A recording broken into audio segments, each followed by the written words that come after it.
Welcome to my channel. ఇది middle part of సొత్తడలు చూపిద్దాం పదండి.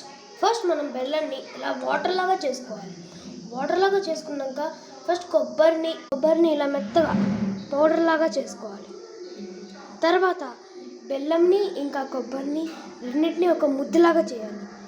ఈ బెల్లం ఈ కొబ్బరిలో కలిపి చపాతీ పిండి చేసినట్టు చేయాలి. నెక్స్ట్ మనం కొంచెం సాల్ట్ తీసుకోవాలి. ఈ బెల్లం ఇలా ఈ విధంగా పోయాలి. తర్వాత ఈ విధంగా వాటర్ కొన్ని తీసుకోవాలి. వాటర్ తీసుకెళ్ళాలి. ఈ విధంగా గ్లాస్ వాటర్ కూడా పోసుకోవాలి. ఈ విధంగా చపాతీ పిండి పిసికినట్టు పిసకాలి.